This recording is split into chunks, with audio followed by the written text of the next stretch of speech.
What's up, guys? Today we're going to take a dive into the story of Gregory Ramos. Now, Gregory Ramos killed his mother when he was 15 years old. So today we're going to uncover as much information on him as we can. But before we take a dive into the story today, make sure y'all smash the sub button, smash the like button, and ring the bell so you get notified every single time I post a new video. If you do not smash these buttons like I just instructed you to, Gregory Ramos is going to come for you while you're sleeping.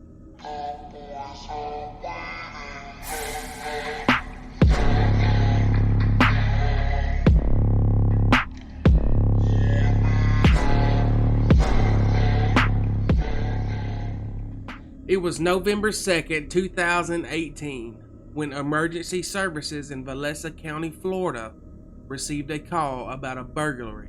911, where's your emergency? I just got home, and my house is completely trashed. How long have you been gone? I've been gone all school day. I got home. Are you there by yourself? Yeah. How old are you? I'm 15. This boy's voice was trembling.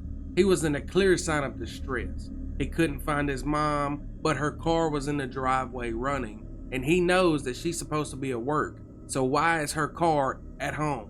Okay, your mom's car is there. Is there any other way she ever get to work? Does she ever get a ride from anyone else? No, the car is on. It's turned on. The car is on, and you're sure she is not there? I searched the entire place. I've been here for like 8 minutes. I've been working. Okay. The dispatcher calmly tried to figure out if Gregory's mom, Gail Klinger, had any enemies, but her son couldn't think of anything. Moments later, law enforcement would arrive on the scene. Gail. I copy, thank you. Levenger? Where does she work? She works at an architecture firm up in Orlando. Is she normally home this time of day? Oh, she gets home at 6:30. According to Gregory, he last seen his mom whenever she dropped him off at school that morning. Anybody else live there? Was the guy? My dad and my 2 step-siblings. Where are they at? My dad is on a business trip in Seattle. He'll be back this afternoon at 6:30. Okay. And then the 2 stepchildren have their moms. Just as Gregory had told them, the officers found a completely trashed home.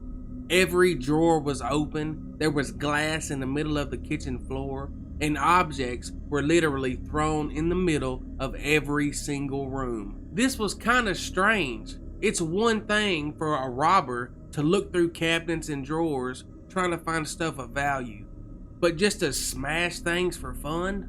The officers were quick to note that the only possible motive for this was to be something very personal. Gregory was just about to be taken to the station while the officers processed the family home, when one of the neighbors approached one of the officers and said that he knew the family very well. He even had a key to their house. He even said that he had spoken to both parents just the evening before, but he also noted something about Gregory.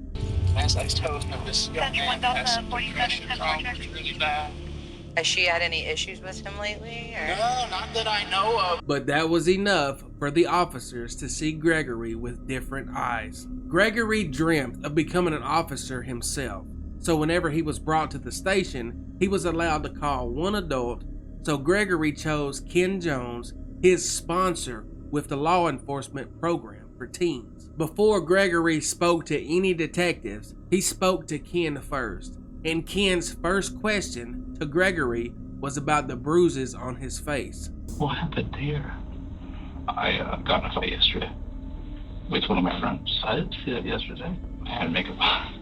Although Ken was skeptical of Greg's story, the teen doubled down that it was just a friendly fight. However, he was unable to provide the friend's full name. Ken urged Greg to just tell the truth, to just come clean to the detectives and let Sergeant Pirelli take over. How would you say your relationship is with your mom? It has its ups and downs. Okay. I think everyone argues a little bit with their mom. Okay. We love each other a lot. And I really hope she's okay. Gregory seemed to be saying what the officers wanted to hear, but he was unusually calm for a 15-year-old who had no clue where his mom was. The sergeant picked up on this, so he decided to take the interrogation up a notch and test Greg's reactions. You get home, something happens to your mom, or you and your mom got into hands-on, you did something to your mom. Wouldn't that be far-fetched? What do you mean? You killed your mom.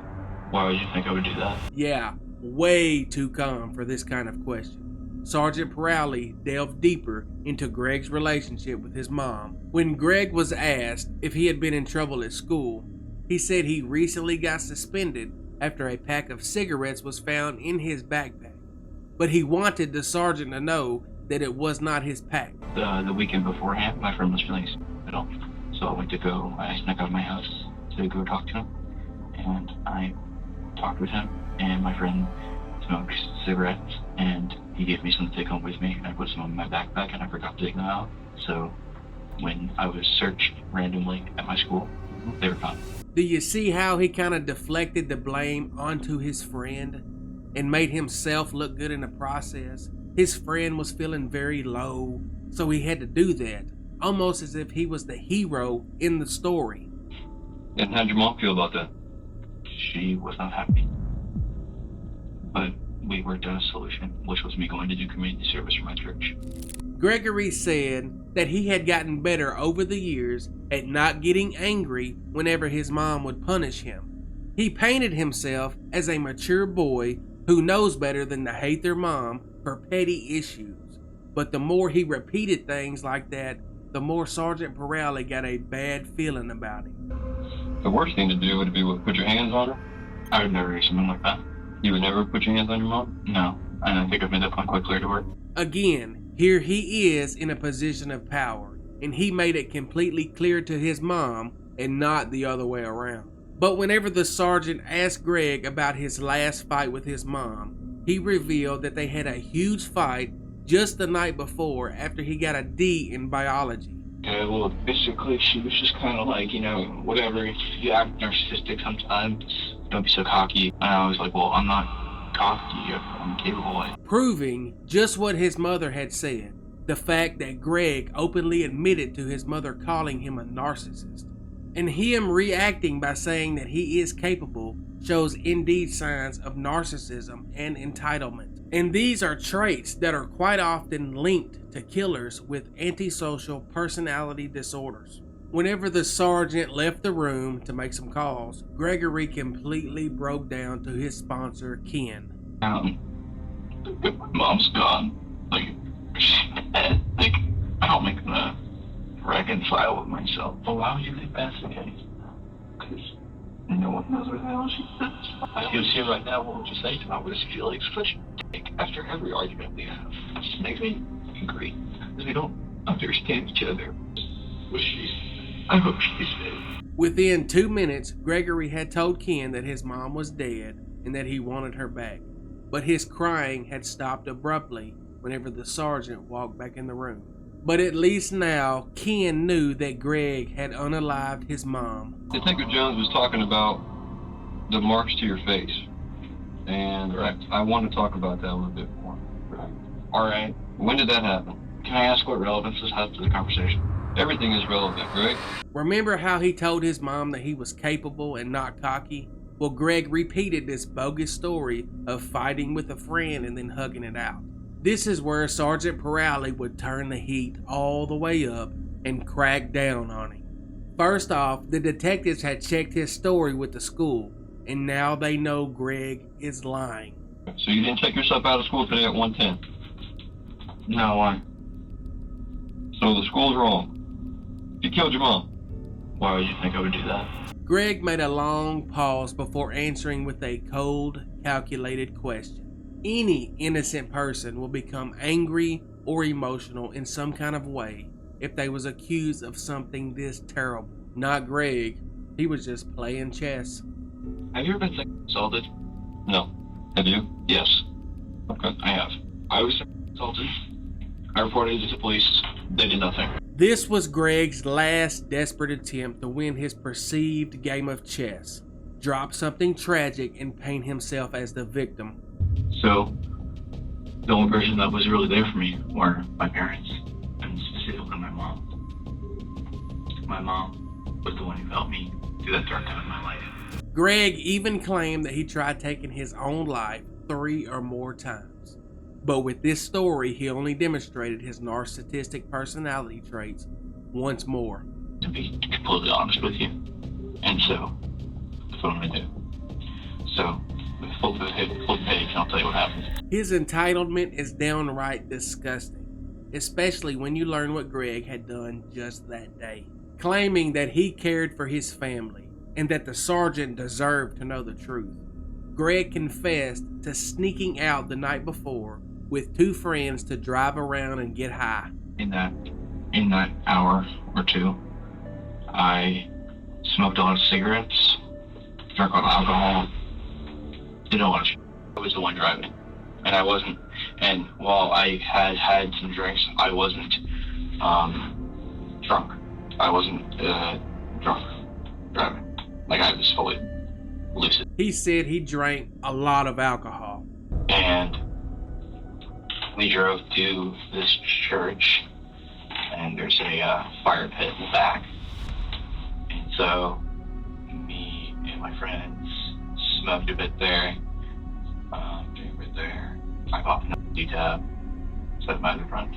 Greg told several stories filled with unnecessary details. It's not possible that Dylan and Brian came to your house after they dropped you off, stole your shit and killed your mom. Is that possible? Why'd she even drive past me? Pressed again, Greg finally raised his voice.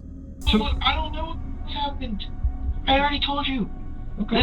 I'm giving you my alibi, so you know I didn't off my mom. This was not the first time that Greg was talking more like a lawyer than a 15-year-old boy. But unlike a lawyer, Gregory didn't think that the detectives would be interviewing his friends, Brian and Dylan, at that very same time. Yeah, what's going on, man? Have you ever gone to Greg's house?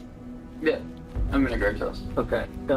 When do you think the last time was you were over there? I mean, probably last time I worked with him. Right? Yeah, last time I worked with him, so like Saturday. Initially, both of these boys had kept the same story, that they hadn't seen or spoken with Greg in a couple of days. You messaged me that something happened, that's all I've heard though. Yeah. Did you see Greg today? That's cool. What time? From last I saw him was lunch. But after pressing Dylan for the truth, he revealed that the 2 friends actually did see Greg after school that day, and that Brian drove them both to Greg's house where Greg gave Dylan his prized possessions. He gave me his gaming laptop, his gaming PC. He gave me his bow that I borrowed Today? So it really was a staged robbery. Me and Brian were driving to school this morning, and he called me and Brian. And, hey, something big happened.